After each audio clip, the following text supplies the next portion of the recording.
Hey guys, RJ here, and this is Road to Premier League number 53. We start off here, guys, by selling Watson Siriboa. Unfortunately, his goal against Nottingham Forest last episode was not enough to keep his place within the team, and he did end up leaving this episode at the beginning.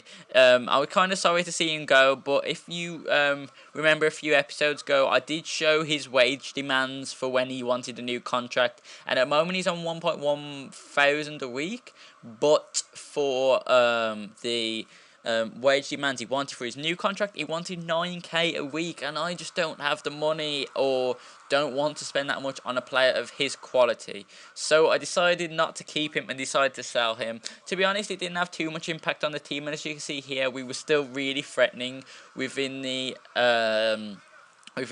episode. And to be honest, guys, he's not a player that usually plays in the starting lineup. He's more of a backup, and to be honest, those players are the players I want to improve, and those are the players that need to improve if the team's going to become a better team overall.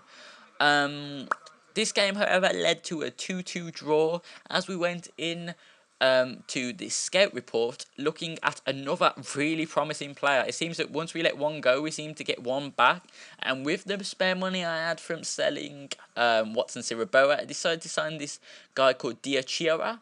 I decided then that contracts was a key, so I changed the wage budget, as you can see here, guys, to make it so that I had a lot of spare wage budget and not much transfer. This gave me the money to renew contracts. So as you can see here, the first person I'm going to renew is Bradley Cooper, Konechi. His first contract, he's got 5 years, and from that I realised, well, I might as well just do everyone. So I went on, I give Taylor another 5 years on his contract. I give Diachira a final contract to sign from our youth squad to our actual first team. He seems like a really promising player, and if you saw on the bottom right corner there, guys, it does show you that he's worth 2.5 million or something along those lines. If you want to go back and look at that, by all means do, but it gave a real insight into how good a player he's going to be, and hopefully he'll at least be a player that I can possibly sell on in the future if I don't want to keep him, like I did with Watson Siriboa.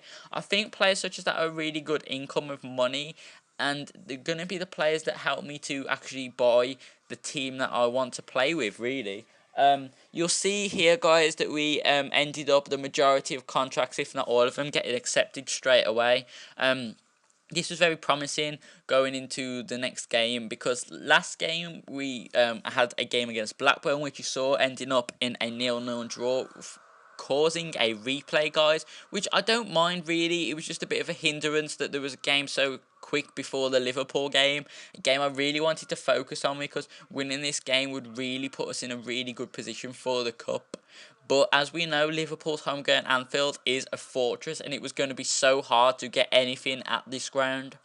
But we jump into action here, guys, at the 26th minute, where Freeman just absolutely does their defender.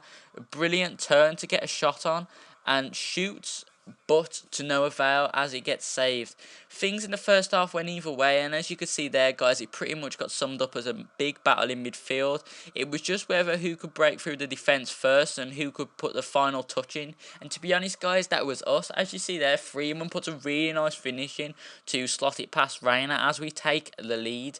Going into the end of the game, Freeman comes through again, fake shot, cuts inside, shoots, and Reina gets beaten at his near post. I don't know whether he's gotten down rating due to his age or anything, but he does not seem the player that he is at the current time, and he actually ended up letting them lose the game, really, to let us win 6-3 on aggregate, going into the final. At the time, I wasn't sure that it was actually the semi-finals, but as you can see there, guys, Chelsea managed to beat Wolves just about in the end on aggregate to actually put them in the final. So it will be us and Chelsea in the final. It's going to be a really interesting game, and one I'm really going to look forward to. I'm hoping that we can pull off a kind of wonder victory, but we're going to have to focus on that after we've got some league games out of the way. So the next game we come up against Peterborough, I believe we did. And as you can see here, Kelechi's pace just seemed to do this team so bad. He comes inside here, passes it to Bradshaw, who gets taken out to draw the penalty in. I really find that Kelechi and Bradshaw are a really good team together. They're both really pacey, and they're both the sort of players that can easily slot away goals. And as you can see here, Bradshaw slots another one away from the penalty spot to give us the lead going into half-time.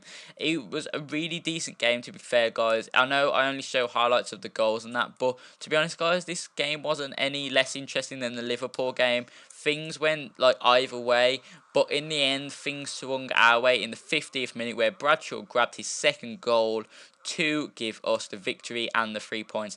This is really key because I don't just want to focus on league games, but also cup games. It needs to be 50-50. And with that, we went out of the transfer window in a good position in both league and cup. Make sure to check out next episode, guys. Peace.